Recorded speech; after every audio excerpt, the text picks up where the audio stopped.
Coming up today, e-cigarettes and our children. Vaping threatens to undo decades of decline in young people smoking. So how can we talk to our kids in a way that gets through to them and helps instead of shames?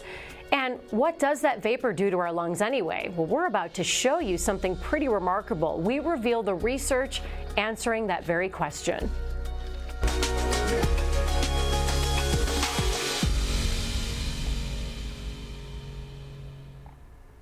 Good morning, I'm Alexis Del Cid in for Jessica Lovell. Welcome to the Morning Medical Update. The very first e-cigs were designed and marketed as a replacement for real cigarettes. Remember that? They were supposed to help people quit smoking. The logic was if you have to smoke something, e-cigarettes are the lesser of two evils. But over the past decade, a loosely regulated market of e-cigarettes and vape pens has introduced nicotine to teenagers and even preteens and kids, many of whom were never smoking in the first place. According to the National Youth Tobacco Survey, as of 2023, 12.6% of American high schoolers reported using e-cigarettes. That's actually down a little bit from the previous year. But then listen to this. The percentage of middle schoolers reported e-cigarette use goes up and now sits at 6.6%. Which is why we have this incredible expert panel with us this morning. We have Dr. Matthias Salate, who's going to help us understand the physical harm that vaping does to our lungs and our airways. Dr. Salate you have so many titles, so I'm going to take a breath here. He is the Clinical Service Chief of Internal Medicine at the University of Kansas Health System, and on the academic side, he is heavily involved in research. You are the Vice Chancellor of Research at the KU Medical Center. We also have two experts who know firsthand how vaping affects kids. We have Dr. Mitchell Douglas, who is a child and adolescent psychiatrist, and we have Dr. Danielle Johnson. Dr. Johnson is a pediatric psychologist. And finally, when we talk about vaping, we're also going to go into their insight on how to talk to kids about trauma in light of, unfortunately, we have to talk about this, the recent shooting after the Chiefs pep rally. And then we have Dr. Matt Biggert. When we talk about vaping, Dr. Biggert is with us, not in a doctor capacity, although we love that you are, but Dr. Biggert is a researcher at KU Medical Center. He's actually here to share what it's like to be addicted to vaping nicotine. Dr. Biggert switched from tobacco use. You were one of the originals who went, one of the OGs of vaping. You said, I'm going to start vaping because I want to quit smoking. And then lo and behold, as you'll hear him say, his nicotine usage went up from vaping. So we have a lot to cover today. Let's start with the health impacts of vaping, the tangible things that we can see. Dr. Salate, you have something called, this is so cool, you have a vaping robot in your lab. We have some video of this. You let us come in, get footage of the vaping robot to show our audience. Your program director, Natalie Baumlin, showed us how this works. And basically, you take real human lung cells, put them in this chamber, then you hook up an e-cigarette to the machine. The machine puts precise amounts of vapor into the chamber. And then she showed us how the vapor ends up coating the airways in a thin layer of oil. It's like this oily cloud, small droplets, right, that are created in the piston. It's not just water that is deposited and that is harmless. It's an oily surface that, I mean, it's hard to imagine, right, that people are not more in trouble from vaping.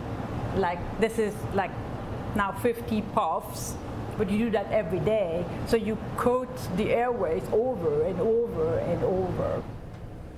So gross when you put it that way. She told us, as you heard, the end result is more mucus, more inflammation, less hydration. Dr. Salate, she's talking about an oily vapor that just coats the airways. What has your research shown when it comes to vaping's effect on the lungs? So this is a little bit complicated, right? I mean, that vapor is not just water that comes in. The electronic liquid that you inhale is made out of propylene glycol, so an antifreeze, and vegetable glycerin, which is basically a fatty substance. This is used to dissolve the nicotine and potentially flavors that lots of people use to be aerosolized, and so you can actually inhale it and it goes into your lungs. So this is a complicated interaction of these substances. Now the problem is that you have to heat that e-liquid to actually make that what we call vapor or aerosol to inhale into the lungs. And with the heating of these substances, there are byproducts created that are potentially, and I say potentially because this research is really ongoing, that are potentially detrimental to your airway epithelium. So what we all know is that your lungs have to be cleared from all the substances that you inhale. So if you inhale something, it shouldn't stay there because usually that's not a good idea. Even dust is not a good idea. So we're clearing that out of the lung on a continuous basis, and we basically just swallow it, not knowing. When you think about that, all this goo that you create in the lung is about a cup full every day, and you just swallow it. Mucus? Then mucus. Okay. Then people go, that's interesting. But they don't even know that, and that's how it should be. The first signs of that escalator, meaning that clearing escalator not working anymore, is that you start coughing and you start up bringing mucus or phlegm or sputum, and that already shows you that there is a problem. So when we look at young kids, there is a problem because they start to have developing symptoms of coughing and some of them sputum production. And it's from the vaping. That is from the vaping. These are kids, and we're talking now first about mostly kids that have never smoked, and they start to have these symptoms that we were calling in smokers chronic bronchitis. And when we measure that in the cells that you just that you showed from the lab, we can recapitulate these. We can look at the toxicants that are involved in that, and we can see what's happening at a cellular level. But even in vapors, we know that there is inflammation in the airway and there is a decrease in the clearance on a chronic basis. I gotta say, you had me at antifreeze. Me too. Right? I'm going to start using that when I do my nicotine counseling with the kids. Right. Making sure we're talking with kids and say, hey, are you aware when you're vaping that the primary substance there is antifreeze? And I'm going to start using this video if I can. Vegetable glycerin. And vegetable glycerin. And it's literally coating your airways. If someone had told you that, Dr. Baker, if you went in and said, I want to stop smoking, I'm going to try vaping, and they said, great, you're going to inhale antifreeze instead of smoke, would you have gone for it? I mean, yeah, it sort of ties into some of the stuff they did with smoking itself and how they advertised the packaging and all the rest of it.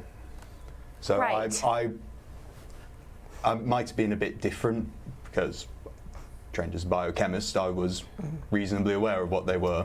But yes, it would affect, I think, a lot of people in how they would approach doing it to vaping or starting in the first place. And now the devil's in the detail. It's not like they're going to put antifreeze on the ingredient. The key ingredient is nicotine, and when you say antifreeze, it's chemical compounds that break down and create, it's all sorts of science, but you said the word antifreeze when we're talking about vaping, which sticks in the craw. It sticks in the craw. Yeah. Do you treat a lot of kids, Dr. Douglas, who are addicted to smoking or vaping? So I work at an KU's inpatient child psych hospital, and we make sure for every kid who comes in, really, especially everyone over the age of 11, we're doing a full assessment for substance abuse habits, whether that's marijuana, which is on the increase, whether it's nicotine, alcohol, psychedelics, fentanyl, opiates. We want to get a clear assessment of all that because all those substances can greatly affect their mental health.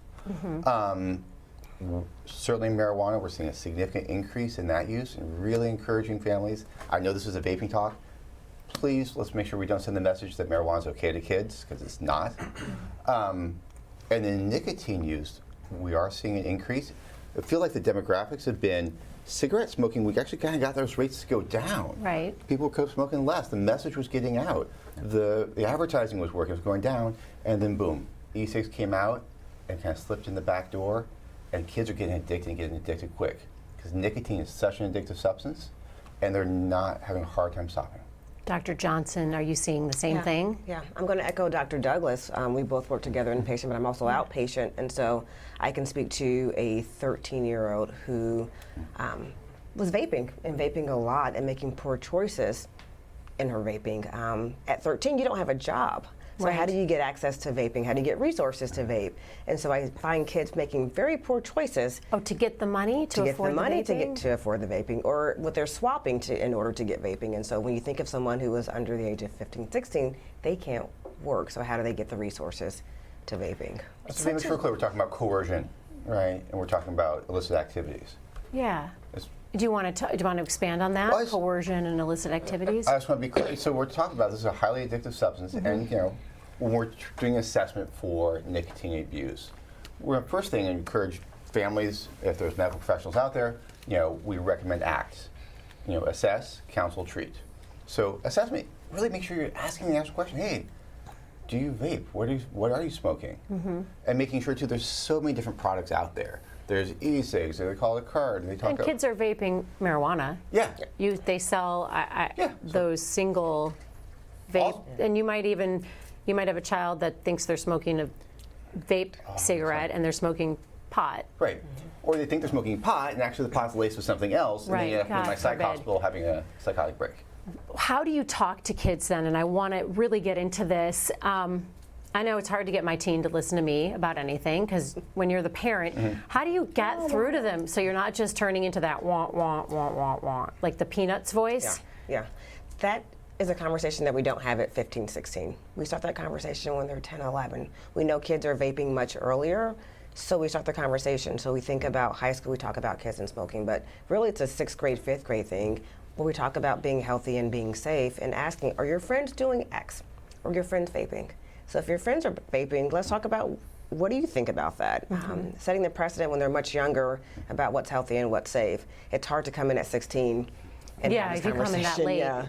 Yeah. And also when we talk to our kids, not coming at them as the authoritarian parent, because that shuts all of us down still as an adult. So talking to our kids about we're here to be healthy, we're here to be safe.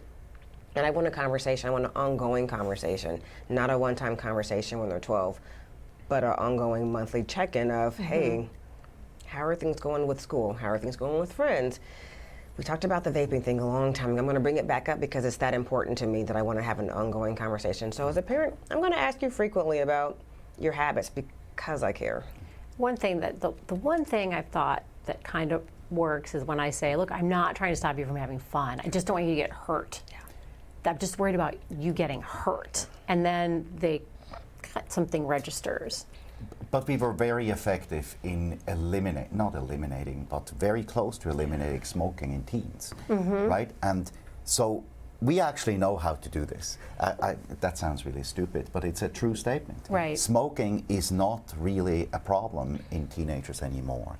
And it is a rapid reduction. It's not cool to smoke. I haven't seen a teenager with a cigarette. And so the question is, how do we Right. do the same with e-cigarettes, especially in this scenario? And we're talking about a different scenario in a second.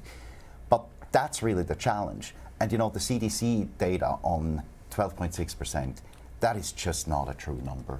That's how many are admitting. That is correct. Right. If you go into high schools, there is about 60 to 70%. So it is. Right. It's we're thinking about this the wrong way.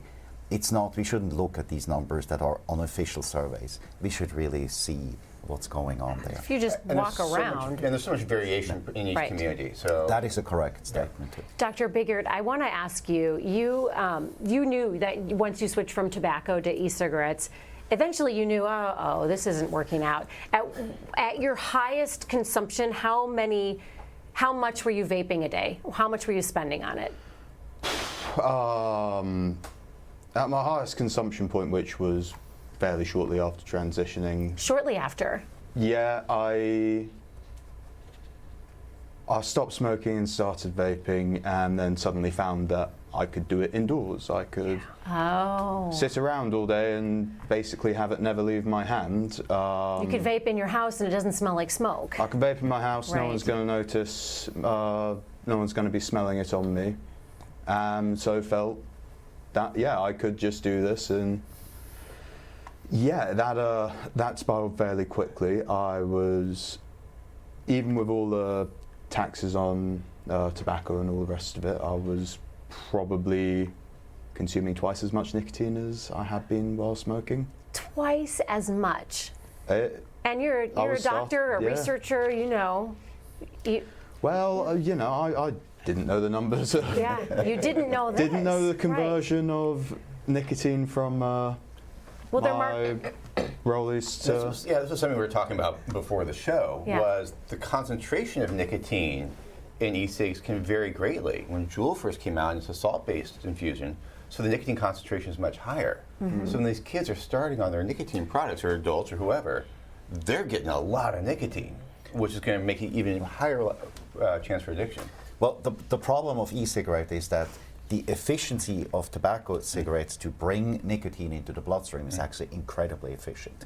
That sounds horrible, but it's a true statement. Right. From the e-cigarettes, it's actually much less efficient. So the reason that you have higher concentrations of nicotine in these e-liquids is that you need that high from the nicotine, and that can be achieved with the nicotine salts that are in Juul and Fuse and these modern pod systems. But it's also because that higher concentration is needed to get the blood concentrations in, and therefore in the airway actually you have much higher concentrations of nicotine that have then additional consequences for your airways as well. What were the physical effects you noticed once you started vaping that were worse than smoking? Well, in terms of the physical effects, I wouldn't say that I immediately noticed them in the same. It initially felt like I was still had a cough, but it very much changed the nature of my cough. How so? I'd say with smoking, I was bringing up a much more A lot viscous more stuff, yeah. sputum than Yeah. I did with vaping. It changed a fair deal. I would also say it did some things that felt really beneficial. It seemed to bring back my sense of taste in a way that I lost quite a lot of with smoking. So initially you liked it. It felt like it was going in the right direction. Down the line, it feels like it's a bit hard to judge because part of this was over the pandemic period, and I managed to get COVID like 3 times. During the pandemic, Yeah. when everybody was just trying to survive emotionally during the pandemic. Well, there was that, but I feel I got more chest infections after swapping. Interesting. Why would In that? a way I didn't notice when I was smoking. Dr. Salate, why would that be? Are you? Well, so the vapor doesn't have only effects on the airway epithelium and that mucociliary clearance that I talked about, but also on the immune cells that can be triggered by vaping that is, at least initially in these research studies, much more severe than with cigarette smoke. I'm not saying cigarette smoke is better, right? I mean, Right. the whole idea of vaping was originally to reduce harm, and there is still a debate about that. You know, in the UK in particular, there is a feeling that vaping is much less harmful than smoking, and there is a tendency to say, let's switch to vaping, and that was actually a recommendation. The European Respiratory Society just came out yesterday saying, we just don't know that yet, and it's hard to judge, and we need more research to do this. But the idea really is reduce harm. Right. But that's quite different from what we talked before. When teenagers start to vape, there's no harm reduction. There's just harm addition. That's their first choice is of the correct. first buzz they try, because it's not alcohol and it's not cigarettes and it's this other alternative that Big Brother has or someone, a parent might have And in I the think house. back to Dr. Bigger's point, I remember being in a waiting room at a hospital, oh gosh, probably 10 years ago, maybe not quite 10 years ago, but people were vaping in the waiting room, and there was no kind of discourse around that's not safe. It was seen as safe. It was seen as that the smell is not there, that the smoke will dissipate in the air really quickly, so not a big deal. Right. And so now even for parents, it's hard to know your kids have been vaping because cigarettes we can smell. You can smell the odor on your kid, and so you have a very clear-cut understanding of what your kid's been doing. But with vaping, It's less. It's more much subtle. decrease, yeah. We have so many questions coming in from the community. If you have questions about vaping, you can use the chat on YouTube, Facebook, or the X platform. You can connect with us in real time in all of these ways. You can also email the Medical News Network. The information is right there on your screen. And while we give our viewers a moment to send us their questions, we also want to address the mass shooting at the end of the Chiefs Super Bowl rally. We have, so many of us are still processing it, including our children. And I do want to address that with our mental health experts here. You talk to kids every day for a living. Dr. Johnson, so many people are anxious and upset. Some people have stayed home from school or work. Are you getting extra calls, a bump in people reaching out to you? So I must say I've been off the last 2 days because my family and I also celebrate the Chiefs. You were there. We were there, and we spend the night downtown, and we make it a staycation. And so I am back today, and I do have a person who's an adult that I'll be seeing who was there and witnessed the shooting. I anticipate the kids and adults that I see, they will have a lot of questions and struggles with something that's family event that's pretty safe and a thing that 1 million people will attend, and this happened. And the feelings of safety being violated that we all, I think, experienced, even if you weren't there. This is our city, and we all felt that violation. Such a violation. Yeah. How do you open it up? How do you open up the discussion with your kids? Yeah, and it's going to be age dependent. So let's preface that. For what I would say to a 7 or 8 year old will look a little different than a 10, 12 year old that will look different than a 16, 17 year old. Okay. So it's going to be age appropriate, and I think for those that were there or saw the news, to open the door of a conversation, very open-ended style of, how are you feeling? We had this big event in Kansas City, people were hurt, a woman died. What are you thinking, what are you feeling? And let them know that it's a safe place to talk, that we want to have this, conversations more often. Checking in and letting them know it's okay to feel whatever it is that they feel. And I think there's such a desire when you're having that conversation to immediately try to normalize it. Right. And not sit with the trauma and sit with the pain. It's okay to be open, like, I'm upset, I'm hurt, I'm scared. Tell me what you're doing. As opposed to, you know, that was pretty scary, wasn't it? Yeah. Well, okay, well, we're good now, so let's rock. I've noticed Put that the phone with down. the Put the phone down. teenagers. Yes. What makes it doubly, just another layer of the tragedy of this is that my son and his friends aren't as shocked that this happened as the parents are. Yeah. That must be heartbreaking for you as a counselor, as a psychiatrist. Is there anything we shouldn't say? One thing that you just don't say this? Every parent doesn't want to make a mistake, right? We feel like we're flubbing every day. I would maybe paraphrase that a little bit the other way. If you're engaging and talking with your child, you're on the right track. Okay. Okay? So the fact that you're talking is the good thing. I would hate for a parent to be worried so much that they're going to say the wrong thing or make things worse. There's a sort of trend sometimes in mental health where there's a fear that asking questions will make things happen. If you ask about suicide, you'll make suicide, you'll induce the idea. Right. If you ask about the trauma, you'll make the trauma worse. It's okay to talk, and it's okay to listen. Okay. I think to your point, we can get too fearful that we don't say anything at all. If my kid doesn't bring it to me, they must be fine. Well, we know for a lot of our teens, they're not always fine. Right. And they don't say anything, and so if we don't check in, we don't know, and then their mental health declines. And so I think opening the door to a conversation frequently and often, also making sure that we acknowledge what we feel as adults to our kids, that, you know, telling your kids that this was scary, and this, I think one thing It's validating. I've been thinking about is that we often say, oh, this will never happen here. This can't happen to us. Well, we know bad things happen everywhere. So to make it clear that as adults, we do everything we can to keep ourselves and our children safe, but we have no guarantees that nothing will happen here. And the good news is, so unfortunately, like, trauma response research is fairly well, there's a large body of literature out there. You know, I would suspect based off this instance, we will see an increase, maybe between 4 and 6% of PTSD diagnoses in kids in the next coming months. But the vast majority of kids and young people are going to be okay. The typical course will be, of course, a week or 2 weeks. You may see an increase in some physical, emotional behaviors. And then as things normalize, and we encourage things to get back to normal school routine, normal, you know, eating routine, get back to normal, we should feel as things get back to normal. And really kind of the advice or suggestion would be, if things aren't going back to normal in a couple of weeks, that's really when you're going to be looking and seeking out help. Reach out. Yeah. That's very good insight. Thank you for that. And we will continue to address this topic as the weeks and days continue. One other issue that we have to keep talking about and updating you on is our COVID count from Dr. Dana Hawkinson. So Dr. Hawkinson, you're the Medical Director of Infection, Prevention, and Control. Yeah. How are the numbers looking? Yeah, it's the gift that keeps on giving, right? So Hopefully I think a little we are less. getting better. Overall, we are getting better. Again, right now in the hospital, 24 active inpatients. Hopefully next week that number will be lower, and hopefully we can continue to see a lowering trend. We are still following RSV and influenza. We're waiting the influenza-like illness reports to the ER, urgent care and primary care offices as well. That has seemed to plateau.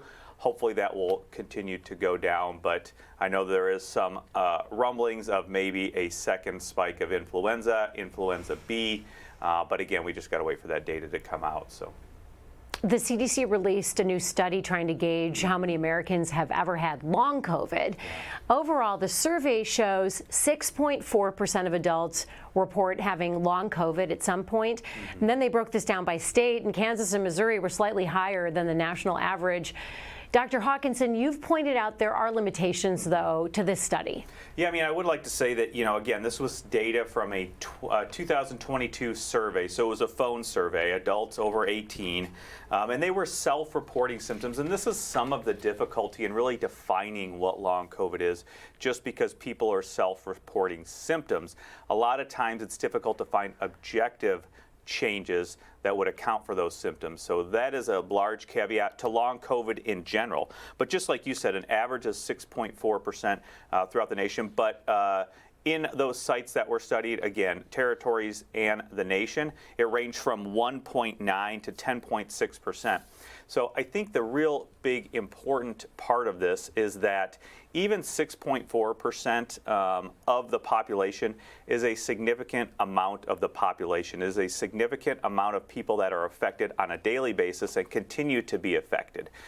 So this means, are they able to go to work? What exactly are the symptoms? Are they able to care for their children? If they can't go to work, are they losing income and potentially not being able to afford childcare when they do go to work? But also it's hospital visits, doctor's visits, costs of those things as well. So it does impact on a daily basis, and 6.4% of our population is a large proportion of people. So I think we need to remember that and be sensitive to that fact that it does continue to affect many people on a daily basis, and it affects all of us in that way, because we probably know people with this or people with these conditions, and that it affects their daily lives. Dr. Hawkinson, thank you for that insight. And we want to get to some of the questions from our viewers. When it comes to teens and vapings, we got a great question from Lucy. And Dr. Salateh, I'm going to ask you this. Lucy has a question about popcorn lung. I remember when popcorn lung was in the headlines, and she wants to know, what is popcorn lung and does vaping cause it? Okay, so that's a question that goes back to a popcorn factory in Spain, where a chemical diacetyl was released in the air, and therefore the people who inhaled that got lung disease, and we called that popcorn lung because of that factory. So the diacetyl is a substance that's actually in the vaping, but it's not the only one, and it's not at very high concentrations. So while there are some studies that show that the smaller airways where popcorn lung really manifests itself can be influenced by that, it is not the predominant problem that we see. That's good. That's good Well, to hear. yes, it's a good part of it. It's a good one. It's a good sliver. It's in there. It's in there. But so is formaldehyde and other things that you don't really want to. Formaldehyde, Yes. And we have the, just so many different formaldehyde and antifreeze and all that. You're not going to ever want to pick up a vape pen again after that. Dr. Douglas, I have a question for you, and this comes from John. Does nicotine influence younger brains differently than older brains? Yes, and that's a great question. That's a great insight, and that should be a major part of the interventions that you may have with your kid if they are vaping or inhaling nicotine. The brain is developing. It's actually developing to about age 24 or 25. And while it's still in the active growth and pruning stages, those nicotinic receptors are going to be much more susceptible to exposure to nicotine. And it's fairly well established that, and that's why tobacco companies in the past have been trying to get kids hooked on nicotine early, because they don't get them hooked early and they don't quit. Sick. And so that's why we often see kids who are on vape, vaping oftentimes does lead to, when they're adults, to cigarette use. So that's the trend that we're really trying to stop. So it's a possible point of intervention with your child. Hey, this is going to affect you differently if you're an adult. Could you at least not do it now? And then we'll have the discussion later. Can it permanently affect your brain? So there's some research that shows that if you have a genetic predisposition for certain things or genetic lining, that when you do smoke or ingest illicit substances, you have a much harder time coming off of the said substance. And we know, I think men are a little bit later with the brain development for Stature a little bit. a little bit later, that you are impacting the brain structure, and you may be permanently changing how your brain is forming. So yes, and so I tell all the kids, and even my young adults, it's not worth it. Absolutely not. Let 40-year-old you appreciate what 16-year-old you is doing right now. And so most often they say no. So if 40-year-old you wants to be around and be healthy and productive in life, let's intervene now. It's a when gift you're to give your future self. Yeah. Dr. Biggert, what is the one thing you want people watching to take away from this program? The one thing I'd say is that this isn't STEAM. I feel it's a message the industry that sells e-cigarettes got across early, and it's not STEAM. This is a complex series of chemicals. It shouldn't. I know a lot of people think vapor, and the thing they associate most with it is Water. water. It's the thing you're most likely to see boiling. 100%. It is so much more complicated, and we do not have all the information on a lot of the different chemicals involved, or their long-term effects. Dr. Salate. Well, I second that, but Yeah. I think teenagers, look, you don't smoke because the message got out that you shouldn't smoke. Don't vape. It's the same thing. We have a different discussion with smokers, that potentially want to quit, but that's not applicable to young people who have never smoked. Don't do it, you don't smoke. The same happens with vaping. Dr. Johnson, what do you want parents watching to know? Probably 2 points. One, to have these conversations about vaping often, early, and probably more frequent than you would have ever imagined, because as a clinician, I didn't imagine I'd be talking to a 6th grader about vaping, but I do. So having these conversations often and much earlier than you would have imagined. Second point is to have a safe place to talk to your kids about the week. This week has been, I think, taxing for all of us, and so I think making sure that you are there for your kiddos, and even if you have neighbor kiddos, that you are the second parent too, to make sure that you've got a safe place for them, and talking about it just to give support and guidance to them. Take care of all of our children in this community. And the adults too. Let's take care of each they other. need some hugs. Dr. Douglas? I mean, that was so well said. Hard to beat that. With regards to vape, in addition to asking, make sure even at a younger age, it's okay and appropriate to send a clear message like, I'm really happy that you're not vaping. I want you to not vape. That's okay to make that clear statement so that there's not any ambiguity. Right. It's okay, we don't want you to vape. It's going to be still good for your health to not take this up. I know it's hard. Thank you for not vaping. So make it a positive, clear message. And then two, it's been a horrible week. Kansas City is strong. We're strong. Help your kids get through this. If they need help, get help. There are millions of people who are feeling the same way right now, and there was only just a couple of people who created this. So we all need to lean on each other. It's a big community. Thank you so much for watching, and thank you to our guests being so generous with your time. Our viewers at home, we will see you right back here on Monday morning. Subscribe to our morning medical update and open mics with Dr. Stites podcasts. Now everywhere podcasts are available.